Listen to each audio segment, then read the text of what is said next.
no anger on the surface, he will calculate and wait. Then, when he is in a position to turn the tables, he will exact a revenge marked by a cold-blooded shrewdness. Recognize this man by his calculation and cunning in the different areas of his life. He is usually cold and unaffectionate. Be doubly careful of this snake, and if you have somehow injured him, either crush him completely or get him out of your sight. The plain, unassuming, and often unintelligent man. Ah, your ears prick up when you find such a tempting victim.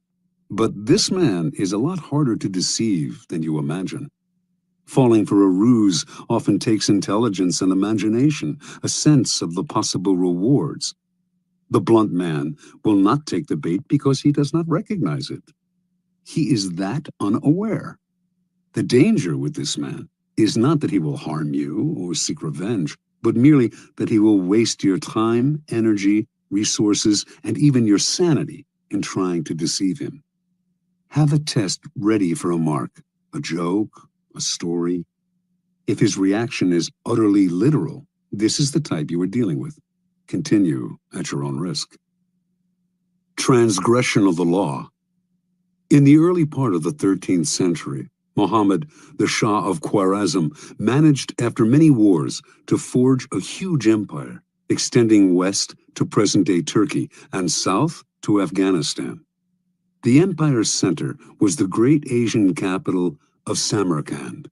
The Shah had a powerful, well-trained army and could mobilize 200,000 warriors within days. In 1219, Muhammad received an embassy from a new tribal leader to the east, Genghis Khan. The embassy included all sorts of gifts to the great Muhammad, representing the finest goods from Khan's small but growing Mongol empire. Genghis Khan wanted to reopen the Silk Route to Europe and offered to share it with Muhammad, while promising peace between the two empires. Muhammad did not know this upstart from the east, who, it seemed to him, was extremely arrogant to try to talk as an equal to one so clearly his superior. He ignored Khan's offer. Khan tried again. This time, he sent a caravan of 100 camels filled with the rarest articles he had plundered from China. Before the caravan reached Muhammad, however, Inalchik, the governor of a region bordering on Samarkand, seized it for himself and executed its leaders. Genghis Khan was sure that this was a mistake, that Inalchik had acted without Muhammad's approval.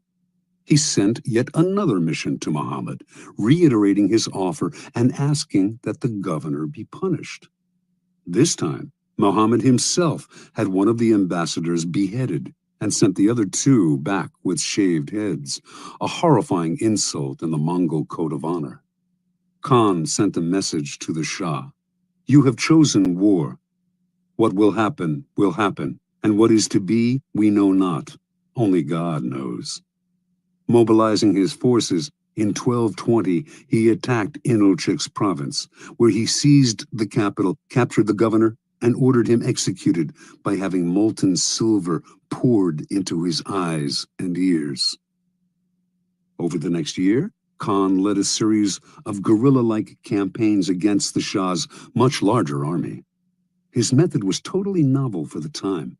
His soldiers could move very fast on horseback and had mastered the art of firing with bow and arrow while mounted.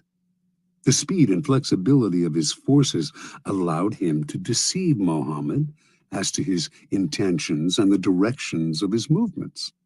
Eventually, he managed first to surround Samarkand, then to seize it. Muhammad fled, and a year later died, his vast empire broken and destroyed. Genghis Khan was sole master of Samarkand, the Silk Route, and most of northern Asia. Interpretation. Never assume that the person you are dealing with is weaker or less important than you are. Some men are slow to take offense, which may make you misjudge the thickness of their skin and fail to worry about insulting them. But should you offend their honor and their pride, they will overwhelm you with a violence that seems sudden and extreme given their slowness to anger. If you want to turn people down, it is best to do so politely and respectfully, even if you feel their request is impudent or their offer ridiculous. Never reject them with an insult until you know them better. You may be dealing with a Genghis Khan. Keys to power. The ability to measure people and to know who you are dealing with is the most important skill of all in gathering and conserving power. Without it, you are blind. Not only will you offend the wrong people, you will choose the wrong people to work on, and will think you are flattering people when you are actually insulting them.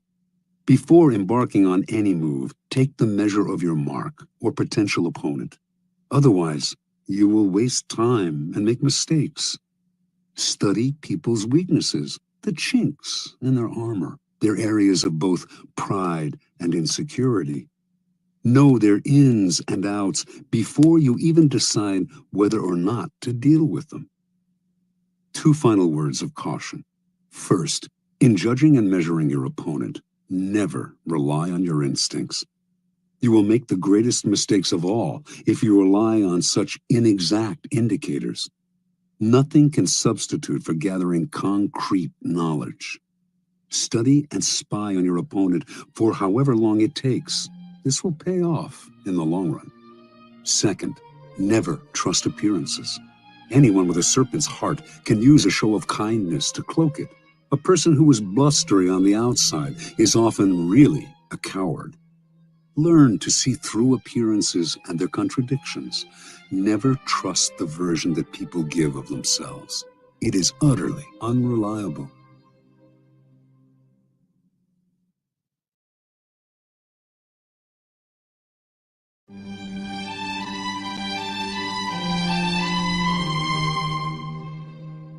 Law 20.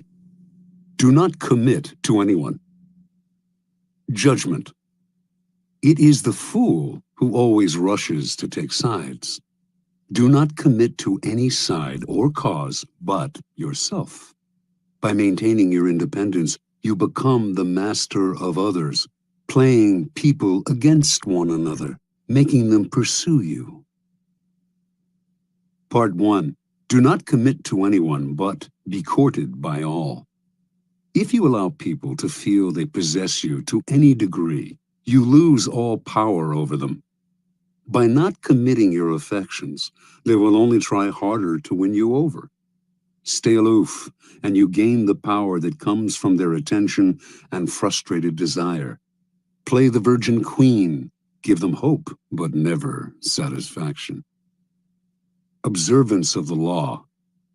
When Queen Elizabeth I ascended the throne of England in 1558, there was much to do about her finding a husband.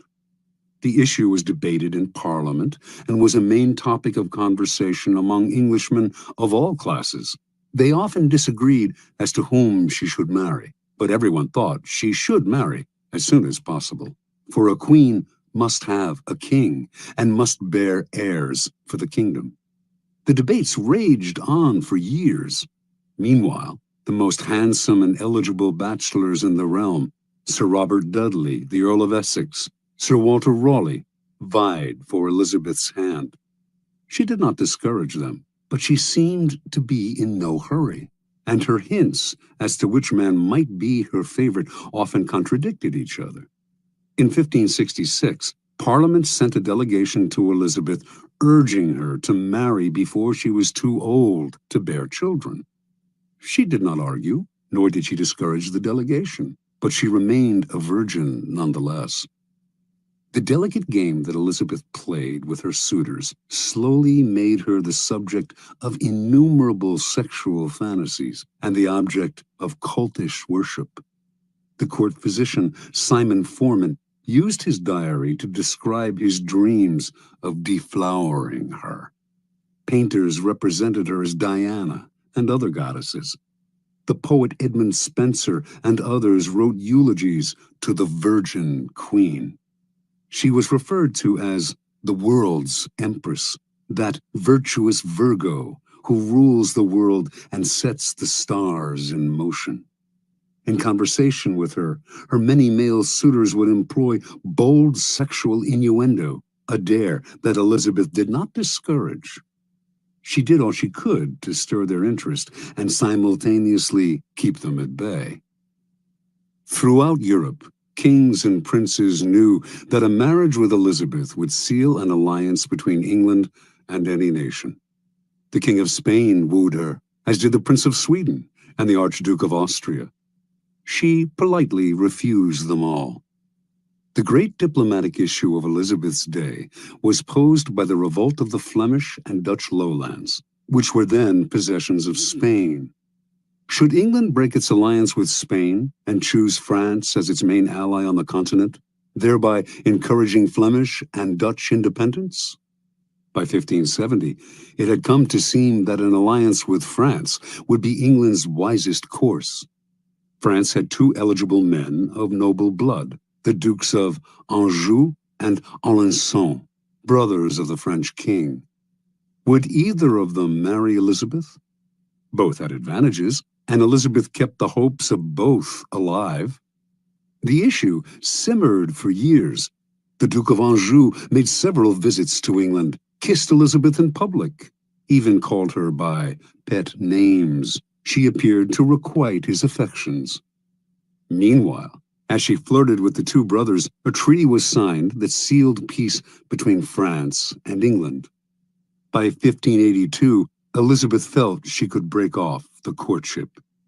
In the case of the Duke of Anjou in particular, she did so with great relief. For the sake of diplomacy, she had allowed herself to be courted by a man whose presence she could not stand and whom she found physically repulsive. Once peace between France and England was secure, she dropped the unctuous Duke as politely as she could.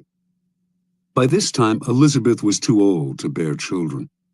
She was accordingly able to live the rest of her life as she desired, and she died the Virgin Queen. She left no direct heir, but ruled through a period of incomparable peace and cultural fertility. Interpretation.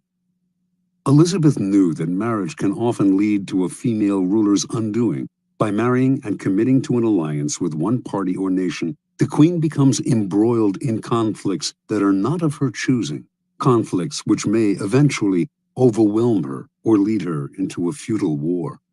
Also, the husband becomes the de facto ruler and often tries to do away with his wife, the queen. She had two goals as a ruler: to avoid marriage and to avoid war. She managed to combine these goals by dangling the possibility of marriage in order to forge alliances. The moment she committed to any single suitor would have been the moment she lost her power. She had to emanate mystery and desirability, never discouraging anyone's hopes, but never yielding. Through this lifelong game of flirting and withdrawing, Elizabeth dominated the country and every man who sought to conquer her. As the center of attention, she was in control. Keeping her independence above all, Elizabeth protected her power and made herself an object of worship. Keys to power. When you hold yourself back, you incur not anger, but a kind of respect. You instantly seem powerful because you make yourself ungraspable rather than succumbing to the group or to the relationship, as most people do. This aura of power only grows with time. As your reputation for independence grows, more and more people will come to desire you, wanting to be the one who gets you to commit. Desire is like a virus. If we see that someone is desired by other people, we tend to find this person desirable too. The moment you commit, the magic is gone. You become like everyone else. People will try all kinds of underhanded methods to get you to commit. They will give you gifts, shower you with favors, all to put you under obligation. Encourage the attention, stimulate their interest, but do not commit at any cost. Accept the gifts and favors if you so desire, but be careful to maintain your inner aloofness. You cannot inadvertently allow yourself to feel obligated to anyone. Stay aloof, and people will come to you. It will become a challenge for them to win your affections.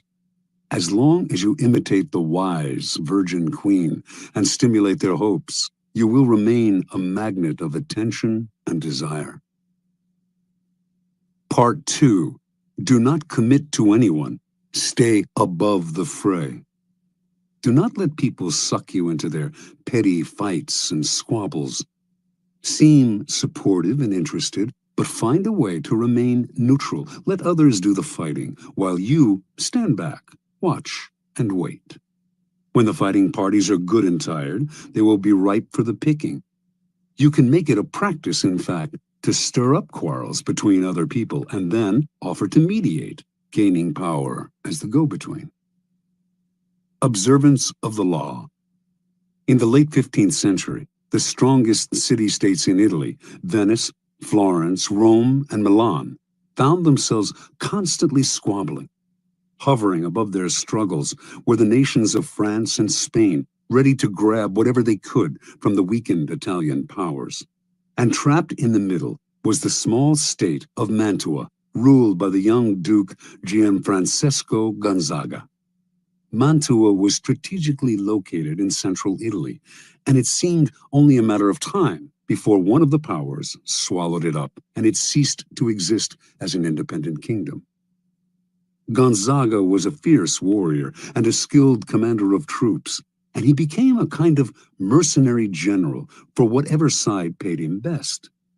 In the year 1490, he married Isabella d'Este, daughter of the ruler of another small Italian kingdom, Ferrara. Since he now spent most of his time away from Mantua, it fell to Isabella to rule in his stead. Isabella's first true test as ruler came in 1498, when King Louis XII of France was preparing armies to attack Milan. In their usual perfidious fashion, the Italian states immediately looked for ways to profit from Milan's difficulties. Pope Alexander VI promised not to intervene, thereby giving the French carte blanche. The Venetians signaled that they would not help Milan either, and in exchange for this, they hoped the French would give them Mantua. The ruler of Milan, Lodovico Sforza, suddenly found himself alone and abandoned. He turned to Isabella d'Este, one of his closest friends, also rumored to be his lover, and begged her to persuade Duke Gonzaga to come to his aid. Isabella tried, but her husband balked, for he saw Sforza's cause as hopeless. And so, in 1499, Louis swooped down on Milan and took it with ease. Isabella now faced a dilemma. If she stayed loyal to Lodovico, the French would now move against her. But if, instead, she allied herself with France, she would make enemies elsewhere in Italy, compromising Mantua once Louis eventually withdrew. And if she looked to Venice or Rome for help, they would simply swallow up Mantua under the cloak of coming to her aid. Yet, she had to do something. The mighty king of France was breathing down her neck. She decided to befriend him, as she had befriended Lodovico Sforza before him, with alluring gifts, witty, intelligent letters, and the possibility of her company. For Isabella was famous as a woman of incomparable beauty and charm. In 1500, Louis invited Isabella to a great party in Milan to celebrate his victory. Leonardo da Vinci built an enormous mechanical lion for the affair. When the lion opened its mouth, it spewed fresh lilies, the symbols of French royalty. At the party, Isabella wore one of her celebrated dresses. She had by far the largest wardrobe of any of the Italian princesses. And just as she had hoped, she charmed and captivated Louis, who ignored all the other ladies vying for his attention. She soon became his constant companion, and in exchange for her friendship, he pledged to protect Mantua's independence from Venice. As one danger receded, however, another, more worrying one arose, this time from the south, in the form of Cesare Borgia. Starting in 1500, Borgia had marched steadily northward, gobbling up all the small kingdoms in his path in the name of his father, Pope Alexander. Isabella understood Cesare perfectly. He could be neither trusted nor in any way offended. He had to be cajoled and kept at arm's length. Isabella began by sending him gifts, falcons, prize dogs, perfumes, and dozens of masks, which she knew he always wore when he walked the streets of Rome. She sent messengers with flattering greetings, although these messengers also acted as her spies. At one point, Cesare asked if he could house some troops in Mantua. Isabella managed to dissuade him politely, knowing full well that once the troops were quartered in the city, they would never leave. Even when Isabella was charming Cesare, she convinced everyone around her to take care never to utter a harsh word about him, since he had spies everywhere and would use the slightest pretext for invasion. When Isabella had a child, she asked Cesare to be the godfather. She even dangled in front of him the possibility of a marriage between her family and his. Somehow it all worked, for although elsewhere he seized everything in his path, he spared Mantua. In 1503, Cesare's father Alexander died, and a few years later, the new pope, Julius II, went to war to drive the French troops from Italy. When the ruler of Ferrara, Alfonso, Isabella's brother, sided with the French, Julius decided to attack and humble him. Once again, Isabella found herself in the middle, the Pope on one side, the French and her brother on the other. She dared not ally herself with either, but to offend either would be equally disastrous. Again, she played the double game at which she had become so expert. On the one hand, she got her husband Gonzaga to fight for the Pope, knowing he would not fight very hard. On the other, she let French troops pass through Mantua to come to Ferrara's aid. While she publicly complained that the French had invaded her territory, she privately supplied them with valuable information. To make the invasion plausible to Julius, she even had the French pretend to plunder Mantua. It worked once again. The Pope left Mantua alone. In 1513, after a lengthy siege, Julius defeated Ferrara, and the French troops withdrew. Worn out by the effort, the Pope died a few months later. With his death, the nightmarish cycle of battles and petty squabbles began to repeat itself. A great deal changed in Italy during Isabella's reign. Popes came and went. Cesare Borgia rose and then fell. Venice lost its empire. Milan was invaded. Florence fell into decline. And Rome was sacked by the Habsburg Emperor Charles V. Through all this, tiny Mantua not only survived, but thrived. Its court, the envy of Italy. Its wealth and sovereignty would remain intact for a century after Isabella's death in 1539. Interpretation.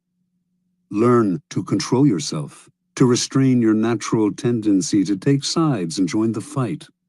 Be friendly and charming to each of the combatants, then step back as they collide. With every battle, they grow weaker, while you grow stronger with every battle you avoid. Keys to power. To succeed in the game of power, you have to master your emotions. But even if you succeed in gaining such self-control, you can never control the temperamental dispositions of those around you. And this presents a great danger. Most people operate in a whirlpool of emotions, constantly reacting, churning up squabbles and conflicts. Your self-control and autonomy will only bother and infuriate them. They will try to draw you into the whirlpool, begging you to take sides in their endless battles or to make peace for them. If you succumb to their emotional entreaties, little by little, you will find your mind and time occupied by their problems. Do not allow whatever compassion and pity you possess to suck you in. You can never win in this game. The conflicts can only multiply. On the other hand, you cannot completely stand aside. for that would cause needless offense. To play the game properly, you must seem interested in other people's problems, even sometimes appear to take their side. But while you make outward gestures of support, you must maintain your inner energy and sanity by keeping your emotions disengaged. No matter how hard people try to pull you in, never let your interest in their affairs and petty squabbles go beyond the surface. Give them gifts. Listen with a sympathetic look. Even occasionally, play the charmer. But inwardly, keep both the friendly kings and the perfidious Borgias at arm's length. By refusing to commit and thus maintaining your autonomy, you retain the initiative. Your moves stay matters of your own choosing, not defensive reactions to the push and pull of those around you. Play a waiting game, and you cannot lose. Law 21. Play a sucker to catch a sucker. Seem dumber than your mark. Judgment. No one likes feeling stupider than the next person. The trick, then, is to make your victims feel smart, and not just smart, but smarter than you are. Once convinced of this, they will never suspect that you may have ulterior motives. Observance of the law. In the winter of 1872, the U.S. financier Asbury Harpending was visiting London when he received a cable. A diamond mine had been discovered in the American West. The cable came from a reliable source, William Ralston, owner of the Bank of California, but Harpending nevertheless took it as a practical joke, probably inspired by the recent discovery of huge diamond mines in South Africa. True, when reports had first come in of gold being discovered in the western United States, everyone had been skeptical, and those had turned out to be true. But a diamond mine in the West? Harpending showed the cable to his fellow financier, Baron Rothschild, one of the richest men in the world, saying it must be a joke. The Baron, however, replied, "Don't be too sure about that. America is a very large country. It has furnished the world with many surprises already. Perhaps it has others in store." Harpending promptly took the first ship back to the States. When Harpending reached San Francisco, there was an excitement in the air, recalling the gold rush days of the late 1840s.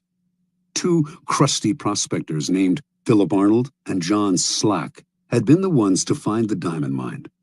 They had not divulged its location in Wyoming, but had led a highly respected mining expert to it several weeks back, taking a circular route so he could not guess his whereabouts. Once there, the expert had watched as the miners dug up diamonds. Back in San Francisco, the expert had taken the gems to various jewelers, one of whom had estimated their worth at $1.5 million. Harpending and Ralston now asked Arnold and Slack to accompany them back to New York, where the jeweler Charles Tiffany would verify the original estimates. The prospectors responded uneasily. They smelled a trap. How could they trust these city slickers? What if Tiffany and the financiers managed to steal the whole mine out from under them? Ralston tried to allay their fears by giving them $100,000 and placing another $300,000 in escrow for them. If the deal went through, they would be paid an additional $300,000. The miners agreed. The little group traveled to New York, where a meeting was held at the mansion of Samuel L. Barlow. The cream of the city's aristocracy was in attendance. General George Brenton McClellan, commander of the Union forces in the Civil War, General Benjamin Butler, Horace Greeley, editor of the newspaper The New York Tribune, Harpending, Ralston, and Tiffany. Only Slack and Arnold were missing. As tourists in the city, they had decided to go sightseeing. When Tiffany announced that the gems were real and worth a fortune, the financiers could barely control their excitement.